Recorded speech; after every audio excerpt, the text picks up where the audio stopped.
Bueno, bideo honetan, 172. orrialdeko 14 bek ariketa egingo dugu. Bueno, erabiliko hau komentatzeko alde batetik zeran aplikatzen den, zeran erabiltzen den kalkulagailua angeluak kalkulatzeko, eta bestetik gomendio batzuk juteko moten. Vale? Lehenengo gauza, triangelu bate batzi behar dugunean, emoten diren datuak zehatzak direnez, hor, ez da egon inolako errorik, emondako datuak dira saiatu behar direnak erabiltzen. Kalkulatzen dugun datu bat, bi hoiekin, zehatza bada ere, ordun ere, datu hori posible da erabiltzea beste formula batean. Lortetako datuak espadira zehatzak, hau da, errore txiki bat egiten badugu, borobiltzen dugulako, saiatu behar da ez erabiltzen datu horiek.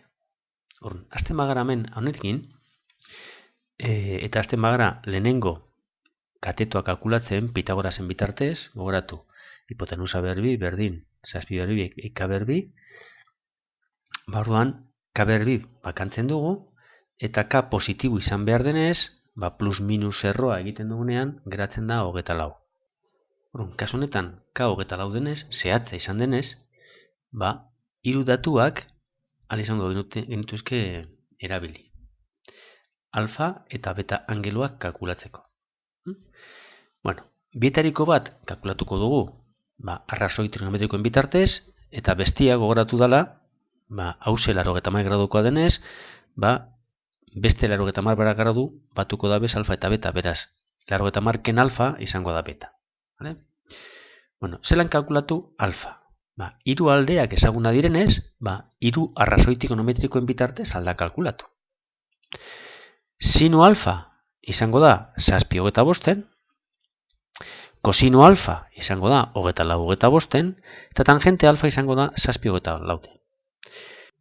Orain, jungo naz kalkulatzen alfa, hiru bide hauetatik zuek ikusteko zelan egiten den kasu bakoitzean, eta ulertzeko danetan emoten duela angelu bardina. Vale? Bueno, zelan egiten dugu. Angelua nahi dugunean jakin sinua emoten danean, sif sin aplikatuko dugu, eta barruan sartuko dugu hause.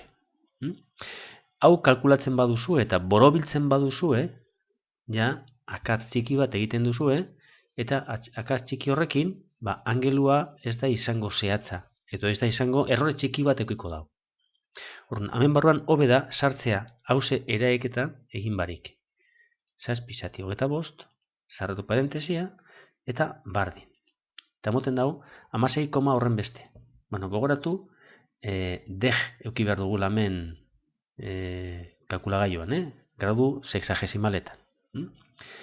Eta orain, gradu minutu eta segundotan idazteko, tekla honeri imonda, geratzen dira. 16 grado, 15 minutu, eta 16,74 segundo.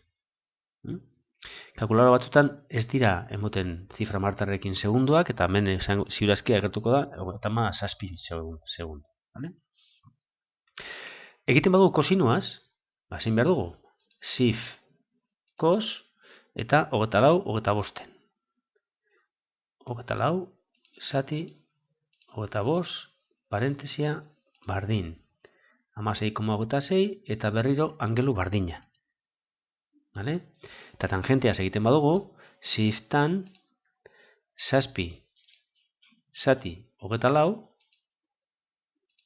sarratu parentesia berdin. Berriro 16,26, oneri emonda berriro angelu bardina. Hemen kalkulagailuan erabiltzen baduzue hau, baina zatiketa eginda eta hause borobilduta, posible da leku hauetatik ez ailegatzea leku bardinera, oso gitxia itxik, baina angelu desberdinak emotia. Beraz, saiatu, hemen ipintzen, alik eta simplifikatu barik, hemengo kantitateak.